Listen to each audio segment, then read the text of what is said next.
Hi, I'm Mark at Bonacanis. We're here today with Sharon and Twiglet, and we're talking about puppy stuff, having a bit of a chat about puppy stuff and seeing how we can help them to relax and calm down at various times throughout the day, and what you should be doing to help their brains to grow and become more well-developed and well-rounded. Okay, so I'm here with Sharon and the adorable little Twiglet, who is how old? She's 10 months now. 10 months old, proper spaniel. Very jumpy, very, very friendly, clearly savage and vicious, as you can see. So Sharon's here because she's got some issues with Twiglet being Twiglet, as you can probably see. So most puppies, Twiglet, we always get the kind of jumping up with puppies. But if we, we'll have a little chat now and see what's going on with Twiglet and see what we can do to help you out. So what's your main problems with Twiglet? I just feel she's become a little bit, or trying to become dominant, particularly with my other 10-year-old spaniel. Okay, she's not. it's not a thing. She's not going to be dominant. She's probably jealous of your older dog because your older dog was your first child, if you like, in that sense. So she wants your attention at the same time. That's where you might have dogs that she might push up on off your lap or try and sit on your shoulder or get higher up or all that kind of stuff. Yep. She just wants to be close to you as well. So in what way are you seeing what you think is dominance going on? Well, she doesn't just jump up on my shoulder to be higher. She then growls at the other one. Got you. Okay. What else does she do?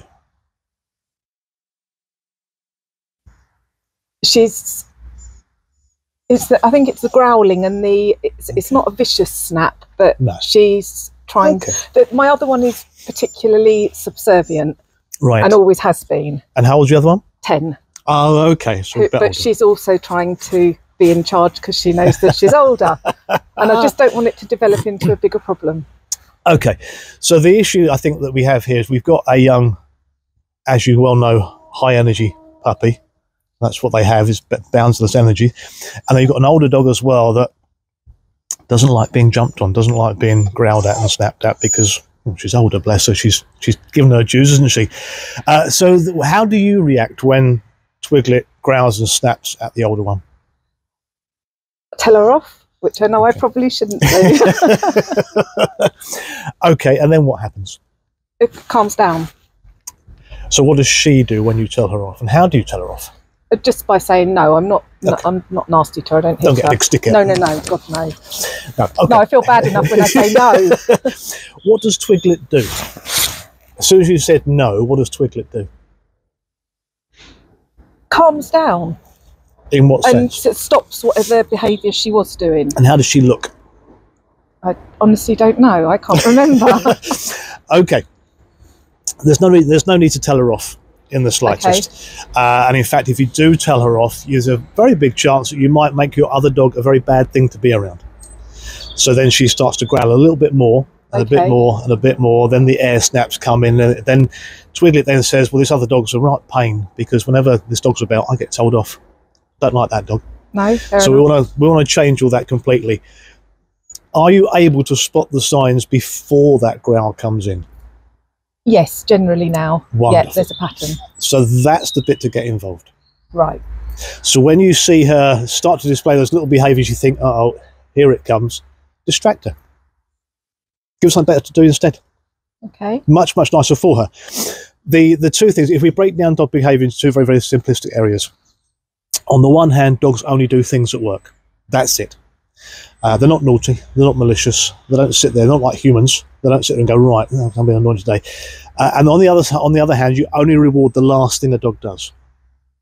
So, if she starts to display behaviours where you think she's about to go and jump on the other one or get higher on you or growl or whatever, if you distract her, good girl, then what we get is a nice little wag of the tail, and she goes, oh, okay, this is quite nice then, I can just ignore. Twiglet, where'd you going? It's so full of smells in here, isn't it? You love it in here. So if you give her things to do, and that could be a Kong, that could be a rubber pineapple, anything to do that takes her mind off of what the other dog is doing, then the other dog becomes a good thing to be around. Because now we're not elevating, because obviously you're now getting stressed. Yep. Because you think, oh, well, there's going to be a scrap soon. And if you're stressed, then both dogs start to see everything as being a bad thing to be around. So we can escalate this ourselves without even realizing. You might find at some points that she may look sheepish, as if she knows what she's done wrong. She doesn't. What you're seeing there is a fear response. That's your dog going, uh-oh, I'm in trouble. I don't know what's caused it. I don't know what's going on. This is bad. The energy's changed in the room. But then she can make that association towards your other dog, which then becomes a bigger problem and a bigger problem and a bigger problem. So it just kind of leads up. So we need to stop that. Do they play together? Yes. Excellent. Is it rough play? Yes. Excellent. Are there natural breaks in that play? Yes. Wonderful. So they're doing all the right things. It's all controlled by the older one. No, that's absolutely fine. That's it.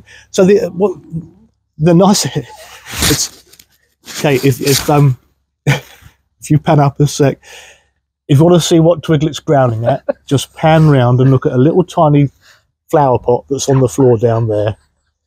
It's the big scary West Highland Terrier flower pot.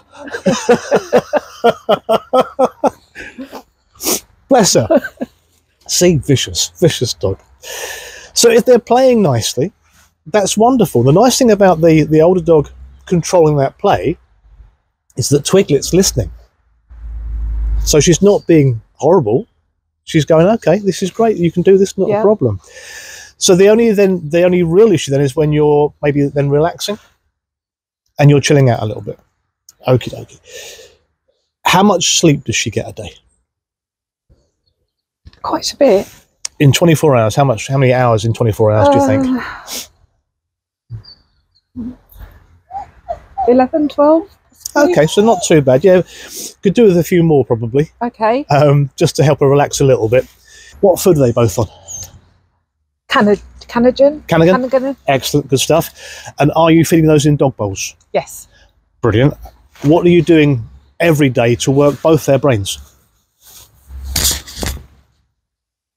Walking. Yep. Not much else, actually. Okay, so that's something else you need to do. A lot more brain work. Certainly with Twiglet. You know, they are very intelligent dogs. We need to occupy them mentally. So if you do a thing called contra freeloading, which is a great word to say, but all it means is feeding dogs in different ways that they have to work out how to get the food out. So that could be Kongs, that could be, I don't know, connectables, you know, pineapples, puzzle feeders, maze feeders, you know. And don't feed them the same way twice in a row. Okay. So if you had, say, 6 different ways to feed her, and you rotate those very, very quickly, she then has a number of items that make her feel good, that make her feel tired, that make her feel confident. If you then start to use those items every single time you sit down, for both dogs, you sitting down means that these guys get something wonderful if they're not bothering you. Okay. It makes it a nicer thing. It also means that both the dogs see each other as a better thing, because whenever either in the same room together and you sit down, these wonderful things come out and they're occupied for a little while. That's going to help to turn these situations into a better one. Is there any food aggression between the two of them? Very minor, only if one of them goes to the other one's bowl. Okay, so but it's not aggression. It's normally just a grumble. Yeah, and they just kind of go with my food. Okay, so you could start to use things like chews, you know, beef bark or tendons, that kind of stuff, because they're long lasting. Certainly for her, they'll be long lasting. So a little bit of beef bark, which is a big square of beef skin that's dehydrated. If she had that, then she'd be chewing that for ages. What that'll do is make her fall asleep, because she'd be very, very tired. So I think look at the contra freeloading. Let's make sure that she's getting things that occupy mentally. You need to do enrichment activities, all that kind of stuff. So for argument's sake, small amount of treats, tiny little pieces. If you've got some grass like this, you come out and you scatter it on the grass and just let her snuffle about the place for ages. That will tire her out so much. Yes, so the contra freeloading, getting their brains working, using those items at times where you're sitting down relaxing. So they could do that if you sat down for a sandwich. Yeah? Yep. So make yourself a sandwich, lunchtime. Have some things for these guys to do. Have you got a table? Yes. Sit at the table. Give them things to do when you have your sandwich. Then that becomes a positive experience for the dogs to do. Repeating that time and time and time again.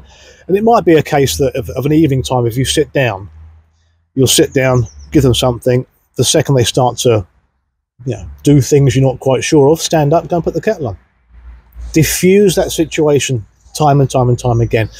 But you also need to make sure you spend quality time with both dogs. So it might be that one day the older dog's on your lap and she's on the side next to you, and the other day that she's on your lap.